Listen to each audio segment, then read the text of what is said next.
in Portland just since last night, making the new grand total 230 since last week. As more families seeking asylum pack into the Portland Expo, a lot of you at home are flooding our inboxes with questions. Absolutely. Tonight, our Samantha York is back to answer a few more of them. Hey, Sam. Hey guys, yeah, it's been almost impossible to keep up with the number of questions, concerns, and comments that have come in from people around the state. But today we wanted to break down how these individuals got from those African countries to the U.S., if these asylum seekers qualify for general assistance, and what does it mean if the families coming to Portland aren't paroled. Here's what we found. As more families seeking asylum try to get comfortable at the Portland Expo's makeshift shelter, we're getting answers to your questions at home. I've been doing immigration law for 30 plus years. Beth Stickney is the executive director of the Maine Business Immigration Coalition. She answered a few of your questions by phone Monday. The first being, what does it mean if these asylum seekers are not paroled? To an immigration lawyer, what that means is they entered without inspection. That's all it means. They did not go through a border post. They didn't go through Logan Airport. They didn't go through a land border post. That's all it means. They have been allowed into the country to apply for asylum or release in front of the immigration judge. And they just came in different ways. Each of them has the exact same right to apply for asylum in front of an immigration judge. Those seeking asylum who are not paroled are not eligible for general assistance, which is putting a huge strain on Portland's financial resources. But Stickney argues Maine statute says otherwise. The general assistance eligibility criteria under the state statute says that somebody who is lawfully present is eligible. So in my opinion, every single one of them is eligible right now for state reimbursed general assistance. The last big question, how are these families getting here all the way from Africa without any form of identification or money? While some have family in the U.S. who can lend a hand, Stickney says other times it's complicated. When you need to get out and you're desperate, you find a way. Though they may not have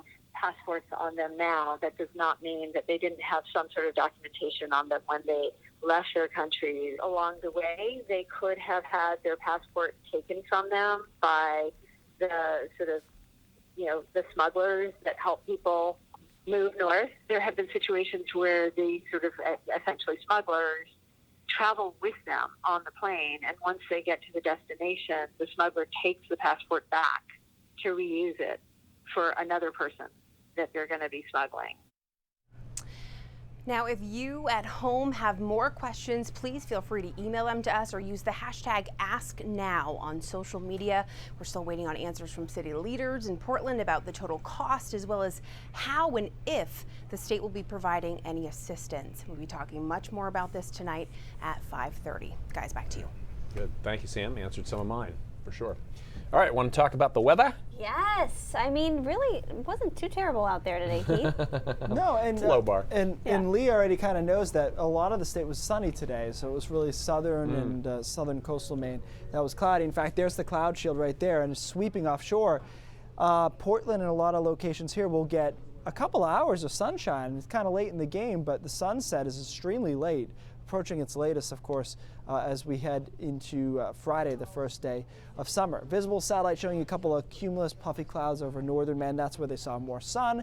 Temperatures responded. And meanwhile, to our south, down across Massachusetts, are all the showers that we were concerned about last week. I thought today would be a showery day originally when I looked at it, say, Thursday of last week. But the good news is everything had trended south, and so we dodged all of those showers. Current temperatures 73 in Bangor, 76 in Caribou is the leader, so to speak. And you can see that cloud cover and the marine layer temperatures in the mid 60s to around 70. It's not uncomfortable, though, even where it's cloudy. Tonight, fog bank rolls in pretty thick, and it's probably there through the first couple of hours at least.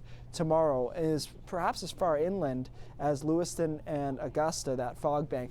We get rid of the fog in the afternoon, then we try to get a little convective here in the mountains with showers and thunderstorms. This is popping up, a couple of stronger ones tomorrow afternoon in the high terrain, so we'll keep an eye on that. Guys, unsettled again on Thursday and at least the first half of Friday, but things look to clear out just in the nick of time for weekends. Good news Perfect. there. Perfect. Perfect. Perfect timing, Keith. Thanks. Checking out the headlines today now. No arrests in a Bangor shooting that happened along Union Street today. 2 people were injured. It happened around 11:45 this morning near Sprague's Nursery and Garden Center. Both victims have been taken to the hospital. Police are still investigating, and we will have much more on this story throughout the next 90 minutes here on News Center Maine. As he prepares to formally announce his re-election campaign, President Trump is threatening to remove millions of people who are living in the United States illegally. In a pair of tweets that are likely to energize his base, he is warning that the action will begin next week. U.S. officials say immigration officers, though, were not aware that Mr. Trump would publicize what they call sensitive law enforcement plans. How about this? 33,000 pounds of cocaine seized today at a Philadelphia shipping yard. The shipping containers full of those illegal drugs valued over $1 billion were seized by federal authorities. The ship, called the MSC Guyane, had previously traveled from Chile, Panama, and the Bahamas. Investigators believe the ship was loaded with drugs after it left its last port of call in the Bahamas. Well, John Williams has been found guilty of murder after deliberations for less than 4 hours. A jury came back this afternoon with a verdict. Williams shot and killed Somerset County Deputy Eugene Cole in April of last year. Shannon Moss, as you know, has been following this trial right from the start. She was there today when the verdict was read. She's here with us right now. Hey, Shannon. Hey, Lee and Lindsay. Yet you know that this was never about whether John Williams was guilty of killing Corporal Cole. Both the prosecution and the defense agreed on this all along. The question from the beginning was, did Williams, who was in the throes of drug addiction, intend to kill Corporal Cole? This morning started with closing arguments. Prosecution pointed to scientific witness testimony and Williams' own confession to police that he knowingly and intentionally shot and killed Corporal Cole because he didn't want to go back to jail. The defense asked the jury to remember Williams' excessive drug use at the time and to consider there was no way Williams could have intentionally killed Corporal Cole. After closing arguments, the case was handed to the jury. It took less than 4 hours to reach a verdict. And Shannon, this is something that you've been covering extensively the last week and more. Yes. Did you see how he reacted when the verdict was read? Yes, interestingly enough, the same way that he reacted through the entire trial. Very stoic, straight ahead, didn't gesture, didn't move a lot.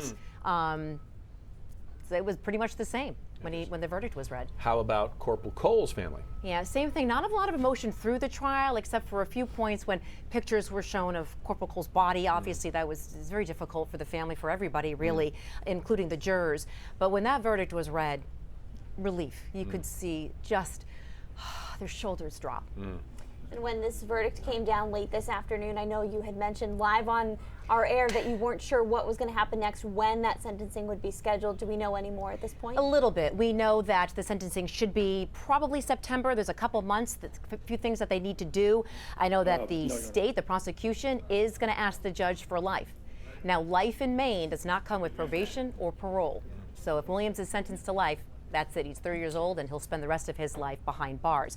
Now, as for Vern Parody, Williams' defense attorney, the minimum he can ask for is 25 years. So he's asking for at least 25 years or something close to that. He also said that he will be appealing. And we talked about that before on grounds of that reenactment that the state did, that compelling demonstration that showed how the state feels that Corporal Cole was killed execution style.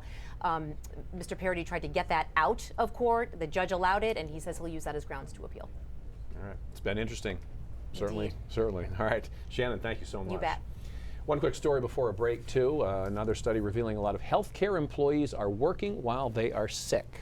Researchers followed 2,700 employees who worked at 9 Canadian hospitals. They were asked to fill out daily online illness diaries whenever they came down with symptoms of the flu, colds, or other respiratory diseases. 95% have worked while sick, mainly because the symptoms were mild or had started while they were at work. Most of the employees say they were entitled to paid sick leave. Most doctors will tell you stay home if you can because you risk infecting others. Right. All right. Facebook is getting into currency. We'll learn more about the tech giant branching out once again. We're buzzing about this one today. And for the first time in about a decade, changes to Maine's child seat safety laws. What parents need to know tonight when we come back.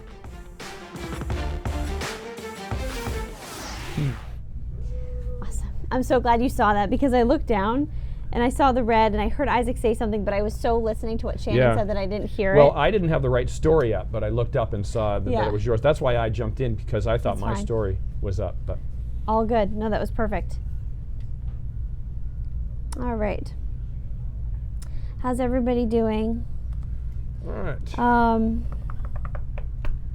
So yeah, a lot of things that folks are talking about today. Of course, the asylum seekers, and we have a couple more questions that are coming in about that. And of course, the sentencing, or not the sentencing, the verdict today.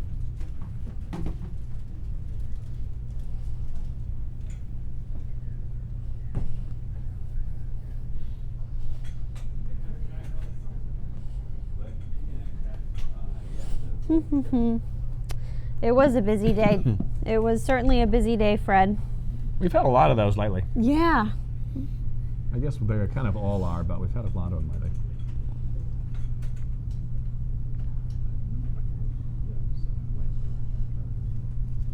This is really interesting, this Facebook story, because there's a level of, even though they have hacks and all of that, there's a level of trust with Facebook that like Bitcoin I don't think has, and other cryptocurrencies don't have. You know? So I think this is interesting. It's really smart. Except again, all of the Amazon, Facebook, they're like ruling the world. It's bizarre. I know. It's amazing how much we use Google now. They just got to find a way to make it convenient, I think, to get people to switch from Venmo or Zelle or other means of transporting money.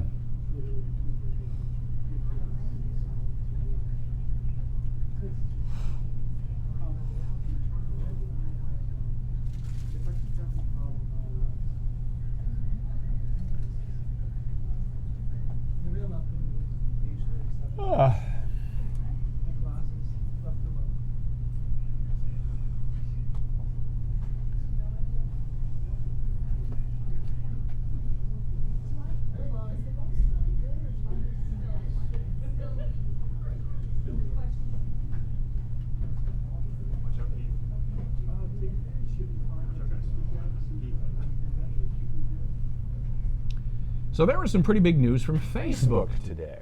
The tech giant says it will soon roll out a new digital currency for consumers to use worldwide.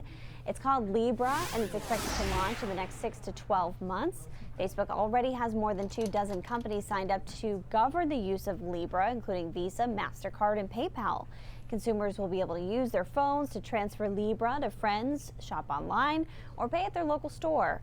And the currency will be backed by real money.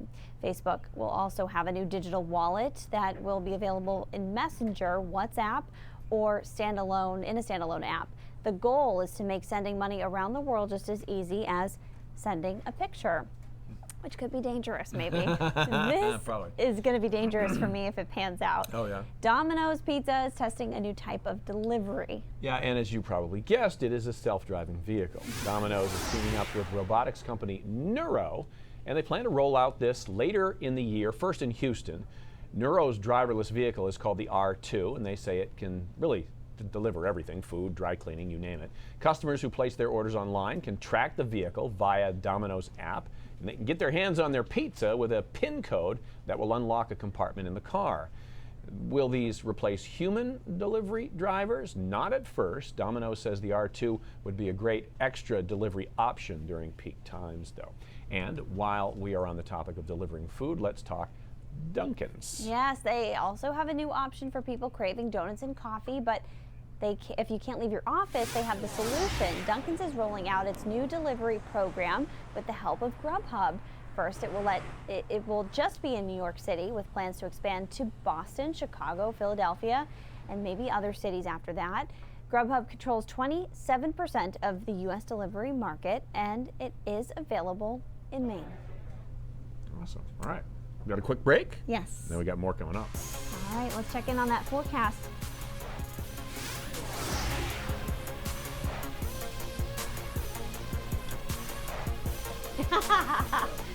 True, very true.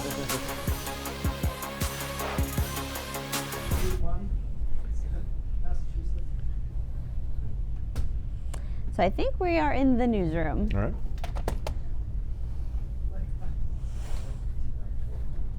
No worries.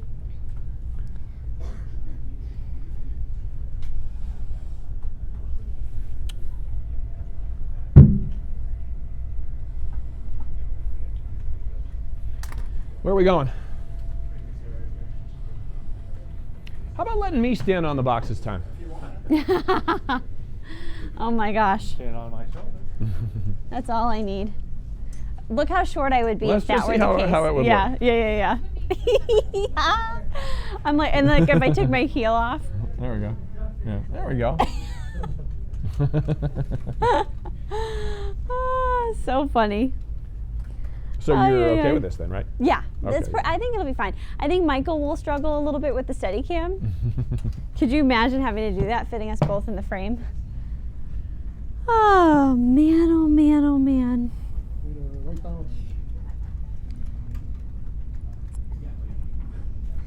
Jesse says, we have gotten so darn lazy, we need everything delivered to us. Ain't that the truth? Michelle says hotels have robots. It's funny having a robot deliver your food to your door. Michelle, have you had that happen? That's crazy. That'd be cool. Yeah. Except that but then you can't yell and scream at them when they bring your order wrong. Yeah. Not that I would. Not that do you would. No.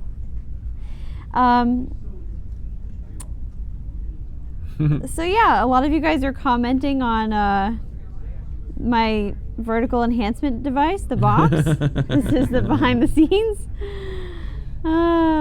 Your VED? My VED. Yes. We should trademark that.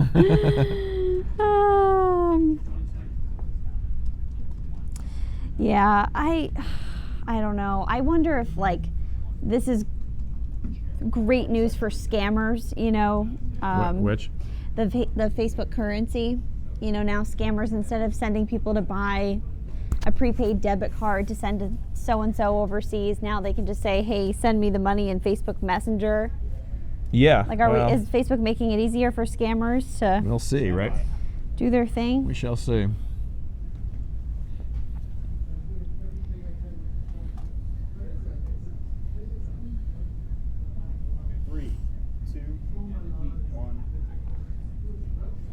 So it's a day that I remember very well, and I know first-time parents all remember this. Your wife has the baby, you bundle up the baby, you go down to the car to drive home for the first time, and you put the baby in the car seat, kind of, sort of. You know, it's kind of a scary moment a little bit. And then you drive 5 miles per hour home in like Exactly, a pretty 50 much. mile per hour Yeah, zone. yeah. Right. The experience can be white knuckle inducing, but it's something that parents think about from that day forward up until their kids are 11 or even 12 years old. But now there are changes to Maine's child car seat safety laws, the first time in about a decade. 6-year-old Silas Twombly is used to getting ready to go. He hops in his booster seat, buckles in, and they're ready to ride. But Silas' routine is about to change. He weighs just over 48 pounds, and under new child safety seat laws signed by the governor, he's now required to use a seat with a harness until he weighs 55 pounds. The new rules also require a child to be secured in a rear-facing seat until the age of 2. Most parents want to do the best they can for their kids. Corey Peralta has been a child passenger safety instructor for more than 20 years. Most crashes are frontal crashes, so everything that's crash tested is designed in that way. So when you're rear facing, you're cradled. Taking the crash force away from the baby or toddler's body. It's better for all of us to ride rear facing, but that is totally not doable. So if we can at least keep the little guys rear facing longer, that's what we're hoping for. As for this kindergarten graduate, he graduated to his booster seat a while ago. But now he'll have to get used to riding with a harness seatbelt. By having those higher weight limits and requirements, the parents are going to do a better job protecting their kids in their vehicles. Oh, that smile, so cute. I also asked Corey Peralta about the biggest car seat mistake that parents make, and she said oftentimes she sees parents are installing the car seats too loose, attached to the actual seat of the car. So there are free safety checks that happen statewide, and it just so happens there's one happening this weekend in Bangor, and we have more info about that at our website. You know, those are great. I will say I've installed 4 seats in the last year because my mom wanted one. Here's the only trick I learned, and people at home probably know this. You gotta get on the seat, the car seat itself, with your body. And push it down. Push it into the seat, and then pull. Because you can pull as hard as you want, but if you don't get any pressure into the seat, it's still too wiggly. So the key is compressing the seat, and then you pull. There you go. So. And you are volunteering to do this for people. Yes, a safety check outside One Congress Square at any given time. Yeah, it's Oh my God. You guys are doing all the baby stories now that you're having. 100%. How I knew you guys were pregnant before you announced it. Clay did a story on daycare, and I was like, no man, how old is Clay? No man of that age Hint number 1. does a story on babies unless he's having a baby. Right. And then we knew. And then you announced it later, and we're like, yeah, okay. All right, here's a look at the visible satellite. We've got some clouds along the coastline just clearing out for a couple of hours of nice weather in areas that were cloudy through much of today, just before sunset. Some showers down across southern New England. That's where all the heavy stuff, and really all the showers have been. It stopped right at the Massachusetts-New Hampshire border in Stowe. The rest of us will dry today, and a lot of us will stay dry tomorrow as well. Current temperatures, 70s, Caribou the winner at 76, 75 in Millinocket, obviously reflecting the amount of sunshine they've seen over northern Maine as compared to coastal and southern Maine. Hour-by-hour forecast tonight is partly cloudy, but watch this. That's a fog bank, so definitely coming on shore with fog, maybe even some mist. Tomorrow morning, anywhere near the coastline and all the way into Augusta is going to be foggy and cloudy. Should be able to burn that off, though, by the middle of the day. Then we get a couple of thunderstorms trying to pop up in the mountains. So it'll be kind of a weird day, a transition day with just a little bit of sun, then some thunderstorms come through. They stay in the high terrain. And then Thursday is similar. It's mostly cloudy, a little bit of fog in the morning, and then it gets wet probably Thursday night and into Friday. That Friday system looks like it has some decent teeth through the first half of the day on Friday. But we'll clear out for Friday afternoon, and then for the weekend, we're in pretty good shape. It's not perfect. There'll be some mountain showers on Saturday, but the coastline will be nice through Saturday afternoon, and really anything but the mountains. And then Sunday looks good statewide. Monday looks pretty good as well, and we start to try to build a little warmth, at least for a couple of days. I can't guarantee how long it lasts, but we start to kind of ramp up a bit here Monday and Tuesday with some low to mid 80s, and that's about as warm as we've been. National Weather Service had a great tweet, and I should have gotten the exact stats of it, but it was something like, this is the fewest 80-degree plus days Portland has had in, it's very rarefied air. Like, we've only had it once, but it was kind of like a bottom 10 thing. Sure. You know, not top 10, bottom 10 kind of deal. And I would say that's true. That being said, if we continue to ride forward with the weekends that we've been having, the perception, I think, will be still positive. Right. Sure. So, because that's what matters. Right. We're It's like we talked about hurricanes. You can have 15. You only need one to hit land for people to remember. Right. It's it was a terrible hurricane season. Right. You had one really bad one. Right. Yeah, it's true. Cool. All right, Keith, interesting. Thank you very much.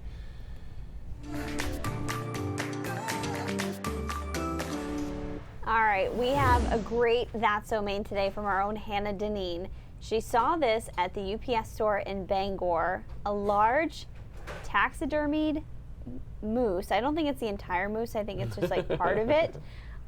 Someone's shipping that out. Let's hope it makes it there in one piece, because I'm sure a lot of time and effort went into creating that. Absolutely. All right, and this too, it is is it a pool party? Is it a nacho party? Check it out. This is in Texas, a kiddie pool. Is it coming? There it is, filled with nachos.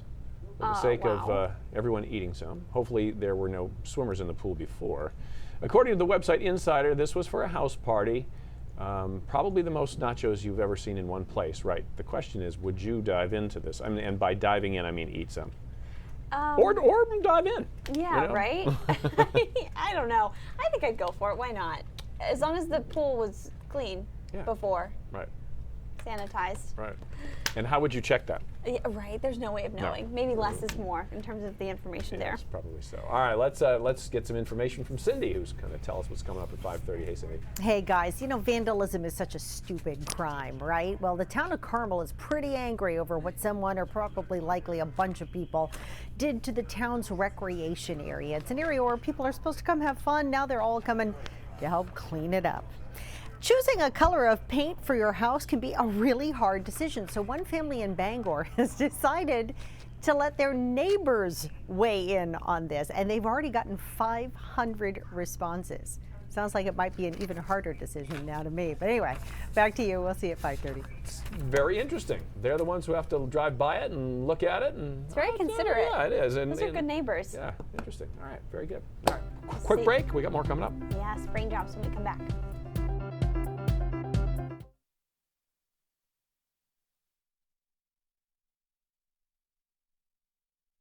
Thank you so much. Yes, indeed. Yes. So Robin wants to know, when does the car seat change, or the car seat law take effect? 90 days from the end of this current legislature. So whenever they go on summer, when they end and they go on their summer break, which I believe is happening here soon, 90 days after that it will take effect. I don't know anybody who's putting their kid forward-facing under that age anyways, though. Do you? Well, aren't some 2-year-olds kind of big, like getting towards 2? What was the weight limit on most of those? Well, now you have to be rear facing until 2. Regardless of size. Regardless of size. And then after you hit the age of 2, you have to be in a harnessed booster seat or a harnessed safety seat until 55 pounds. Right. So I think the weight limit before, and I could be wrong, I want to say it was like 40 pounds. It was 40 pounds before. Okay, so I mean, most kids are not going to get to 40 pounds by 2. Very rare, I would Very say. rare. I bet it's like under 1%. So I don't know if But this interesting, yeah. I brought this up today actually, and it's so funny because my mom just chimed in on Facebook too. I mean, Luca is 22 pounds and he's 15 months. Now he's on the small side, but even still. Yeah. So I had a booster seat that I loved. It was called a kangaroo seat, and I remember it was like velour. It was like super squishy and comfortable. Yeah. I love that thing. I wonder if some of our older Facebook people remember when legit you were just put into a metal basket in the car, or not at all. Well, that's some people were saying in the newsroom today. No, we'll navigate there. Yep. Okay, so be quick. All right. Yeah. Some people were saying in the newsroom that they remember like their parents just putting their younger siblings in a seat that wasn't even like strapped down to anything. It was just like in the back. Yep. Yeah, it's changed a lot. It's interesting. 30. Obviously, it's a big advance. It was one of the bigger advances in infant mortality. That and back is best. Putting kids on their back to sleep was the other big one. Right. And vaccines, but vaccines, but we won't go there. Forget about it. We don't need. We won't go there fine. today. We know Keith likes to go there. Hey Shannon, do you mind giving Mike ready to go for the instructions? Stand by, guys. All right, today's Brain Drops is visual. This is something that's popular in the scientific community right now. These are warming stripes from 1850 to 2018. They represent the anomalies by year. And so obviously you're visually just seeing how our planet is warming. This site's cool, Show Your Stripes, because you can go actually to North America and then navigate to the United States. Then you can choose Maine, and it will show Maine's warming stripes. So they all look a little different. They all have the same theme though. Maine, what I noticed, picks up pretty well on the hot spike in the 1930s. There was a Dust Bowl era. It was a relatively warm period of time in the US. And then we just start trending up obviously into oblivion as to where we're going right now. But this you'll see on some TV meteorologists wear ties. that are these warming stripes. And that's what it is? Yeah, it's this kind of subtle messaging to remind people about climate change. They make them in shoes and everything. I swear I have a dog leash that looks just like this. Yeah, this you might be carrying around science messaging without knowing it. What a scary thought that is, huh? This is cool. Yeah. And not the warming part. Right, but the visual. I the get visual. it. Yeah. Very cool. News Center Maine at 5:30 starts right now. Bye, Facebook.